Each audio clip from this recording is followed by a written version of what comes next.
देखिए, पाकिस्तान के मुरीद के कैंप में फिर से ट्रेनिंग शुरू। लश्कर के आतंकियों को दी जा रही है ट्रेनिंग। मुरीद के कैंप का वीडियो आया सामने। ऑपरेशन सिंदूर में मुरीद के कैंप पर भी हुआ था स्ट्राइक। हमने आपको बताया था कि वो मुरीद के हो या बहावलपुर, इन दोनों जगहों पर भारत ने पाकिस्तान के मेन लैंड में घुसकर स्ट्राइक की थी। लेकिन उसके बावजूद कहते हैं ना, इसीलिए कहते हैं कि असल में कुत्ते के साथ तुलना कुत्ते की बेइज्जती है, इसलिए नहीं करना चाहिए पाकिस्तान की। लेकिन उसकी पूंछ के साथ पूंछ फिर भी एक बार सीधी हो सकती है। मुरीद के में फिर से देखिए, ये देखिए आप, इस तरीके से फिर से आतंकी ट्रेन किए जाने लगे। ऊंचाई से कूदता हुआ यहां पर आपको नजर आ रहा है एक आतंकवादी, उसको फ्यूचर आतंकवादी। और यहां हमारे साथ मेजर गौरव आर्य मौजूद है। एयर मार्शल पी के श्रीवास्तव, बहुत स्वागत है सर, शुभ संध्या।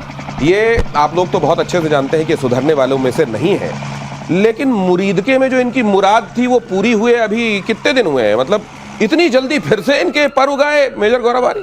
देखिए दिनेश, मैं आपको, आपने कुत्ते की मिसाल दी तो कुत्ते के दो उदाहरण आपको मैं दे देता हूं। पहली चीज तो ये है कि जिस कुत्ते की पूंछ सीधी नहीं होती उसकी पूंछ काटनी पड़ती है। और दूसरा उदाहरण ये है कि भैया कुत्ते को घी हजम नहीं होता। आपने दोनों सुना होगा। इनके साथ भी यही प्रॉब्लम है और ये पाकिस्तान की मजबूरी है, क्योंकि पाकिस्तान ने ये इतने असुर पाल लिए। It's like riding a tiger. ये देखिए अब ये ट्रेनिंग कर रहे हैं यहाँ पे, ठीक है साहब, उछल कूद मचा रखे हैं, ट्रेनिंग आतंकी। और क्या उम्र होगी इसकी?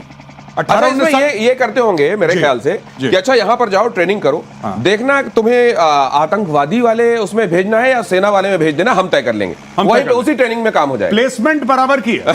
प्लेसमेंट बराबर की है। आप पाकिस्तान आर्मी में जाएंगे या लश्कर तैयबा में, प्लेसमेंट बराबर की है। लेकिन मैं एक बात कहना चाहूंगा, अभी सरकार को अगर ये फोटोग्राफ हमें मिल गई तो सरकार को भी मिल गई होंगी। ये वक्त है सरकार का कि ये इसी स्विमिंग पूल में मारो आप ब्रह्मों से। यही जो कूद रहा है ना ऊपर से लड़का, छलांग लगा रहा है 5 मीटर बोर्ड से, इसी के ऊपर मारो ब्रह्मोस, तब पक।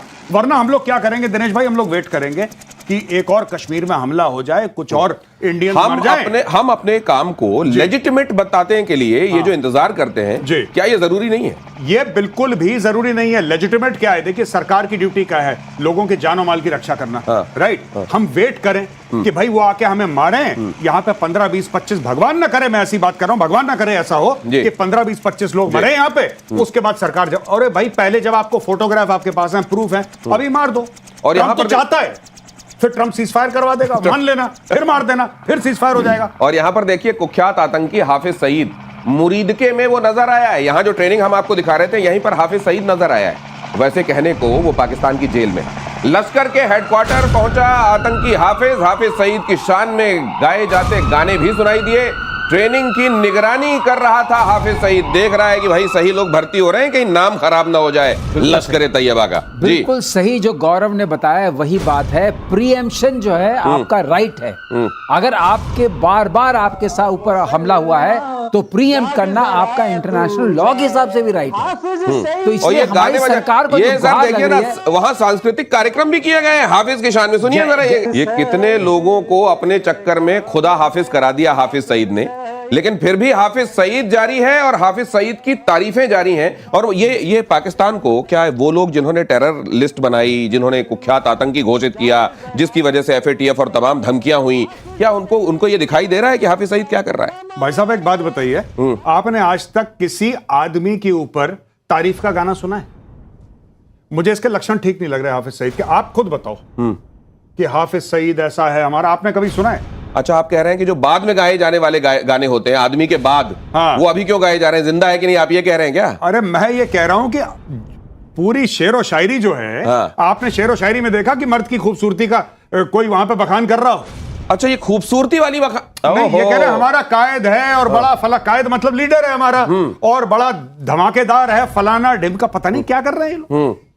लेकिन एक चीज मुझे दिखाई दे रही है सारे में, वो जो पीछे आप तंबू टाइप का एक देख रहे हैं ना लगा, इसकी गरीबी का भी एहसास हो रहा है कि फटे हाल हो चुका है। बजट में है मामला, सब मामला पूरा बजट में चल रहा है। और जो गौरव बोलते हैं हीरो है, हीरो के लिए भी, और उधर वो टैंक पर खड़े तो उसके पीछे भी फटे हाल, यहाँ ये खड़े, इनके गाने गाए जा रहे हैं। अब गाने ही बच गए हैं, गाने और ताने।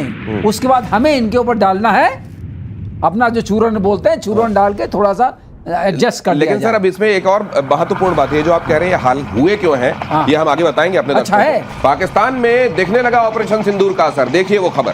सरकार ने आवाम पर फोड़ दिया महंगाई बॉम्ब। हाँ। पेट्रोल में 5.36%, डीजल में माफ कीजिए फीसदी नहीं 5.36 का, और डीजल में 11.37 का इजाफा रुपए के हिसाब से, और 272.15 रुपए में 1 लीटर पेट्रोल मिल रहा है, और डीजल की कीमत हो गई है 266.79। रक्षा बजट जो भीख के पैसे थे वो रक्षा बजट बढ़ाकर उसमें खर्च कर दिए गए हैं, और अब महंगाई का ये आलम है। तो आप कह रहे थे फटे हाल क्यों दिख रहे हैं इस वजह से? वो भीख का जो बजट मिला था वो जनरल साहब लेके चले गए, फील्ड मार्शल बना दिया, कोई बजट नहीं लगाया, नहीं तो ये हाल नहीं होता।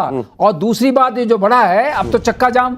अगर पेट्रोल और डीजल की ये कीमत हो गई तो चक्का पूरा जाम, और चक्का जाम ऑलरेडी वहां से IMF से आया है। आप हर चीज को प्राइवेटाइज कर नहीं सर, मुझको लगता है लेकिन इनके चक्का जाम होने देने के मूड में कम से कम वेस्टर्न कंट्रीज है नहीं, इनको मदद और मिल जाएगी कुछ दिनों में। नहीं, 100% आप बिल्कुल ठीक कह रहे हैं दिनेश, इनको मदद मिल जाएगी। क्योंकि पाकिस्तानी ये कहते हैं कि साहब हम इसलिए डिफॉल्ट नहीं करेंगे क्योंकि हम न्यूक्लियर पावर हैं। पाकिस्तान के बड़े बड़े जर्नलिस्ट ये बात करते हैं, और इतनी गलत बयानी है क्योंकि जाहिल कौम है। जाहिल कौम को पट्टी बढ़ाना बड़ा आसान होता है, कोई भी पुड़िया में चूरन बांध के दे दिया, लोग खा लेते हैं। Fact of the matter is कि पाकिस्तान का इस्तेमाल हो रहा है, ये बात आसिम मुनीर भी जानता है, ये बात शहबाज शरीफ भी जानता है, ये बात जरदारी भी जानता है कि पाकिस्तान के एलीट को आपने पैसा दे दिया, उन्होंने काम कर दिया। जब भारत ने मार मारी ऑपरेशन सिंदूर की, ये जो आप बता रहे हैं ना कि ऑपरेशन सिंदूर का असर, ये ऑपरेशन सिंदूर का ही असर है कि भाई इतना पैसा खर्च हो गया, इतने बिल्डिंग हमारी टूट गई, वो पैसा कहां से आएगा? चलो पेट्रोल 5 रुपए बढ़ाओ, बस रक्षा बजट बढ़ा दिया, भले ही खाने के पैसे ना। इसको कहते हैं कि भाई साहब कनात फट जाए तो फट जाए, लेकिन सलामी तो तोपों वाली लेनी है। चीन ने, सर आपके पास आ रहा हूं, आपकी पूरी बात सुनूंगा। चीन ने पाकिस्तान को एयर डिफेंस सिस्टम भी दे दिया, ये खबर भी देखिए। HQ-16 की नई खेप की पाकिस्तान को भेजी गई है। Y-20 मिलिट्री ट्रांसपोर्ट एयरक्राफ्ट से पहुंचाया गया। ऑपरेशन सिंदूर में तबाह हुए थे HQ-9, आपको याद होगा HQ-9 एयर डिफेंस सिस्टम, उसको तबाह किया गया था। मतलब HQ-9 की शानदार सफलता के बाद HQ-16 है सर। बिल्कुल सही। ये जो लाहौर के पास जाके लगे, जो लाहौरी चूरन था, हाँ। वो चूरन बन गया। अब HQ-16 गया है। HQ-16 एक्चुअली HQ-9 जो है लॉन्ग रेंज सिस्टम है, और ये मीडियम रेंज सिस्टम है। ये 70 किलोमीटर तक के लिए है, वो लॉन्ग रेंज के लिए था। इन्होंने देखा लॉन्ग रेंज में हुआ कुछ पकड़ में नहीं आया, अब जरा मीडियम रेंज में देख लेते हैं, कुछ शायद पकड़ में आ जाए, क्योंकि वो तो तबाह हो गया। अब उसकी जगह गया है, एक से क्या बनेगा वो तो आप ही जानते हैं। लेकिन फिर से ये बताएंगे कुछ दिनों बाद कि देखिए वो एक्सपोर्ट क्वालिटी का माल था जो पाकिस्तान। ये जो पहले इन्होंने लगाया था ना HQ-9, वो थे लॉन्ग ऑन लॉन्ग ऑफ पे फील्डर। अब लगाए स्लिप पे कि हम बगल में ही कैच पकड़ लें किसी तरीके से। ये टोटल बात है, सरलीकरण जो सर कहते हैं, ये सरलीकरण इसका हुआ है। लेकिन काम देखिए, बात ये है, असली बात याद रखने वाली क्या है कि पाकिस्तान मंत्री गुहार लगा रहा है अमेरिकन से कि आप हमें एयर डिफेंस सिस्टम दे दो। उसको पता है कि चाइनीज वाला चूरन है, वो काम नहीं करता, इसलिए वो चाहते। वो नहीं कह रहा था 80 हवाई जहाज आ रहे थे, 400 मिसाइल आ रही थी हमारे ऊपर, हम तो बर्बाद हो जाते, राख हो जाते, तो आप हमें दे दो कुछ। ये देख के मुझे लतीफा याद आ रहा है। अरे भाई HQ-9 का हाल हमने देख लिया, अब HQ-16 दिया है आपने। किसी ने कहा कोई आदमी बड़ी बुरी तरह से गाड़ी चला रहा था, किसी ने कहा भाई ये काम करो ना, तुम ये क्यों चला रहे हो, तुम हवाई जहाज चलाओ। तो बोले भाई साहब वो मेरे को चलाना नहीं आता। बोले चलाना तो तुमको ये भी नहीं आता है, कम से कम वो चला लो। अगली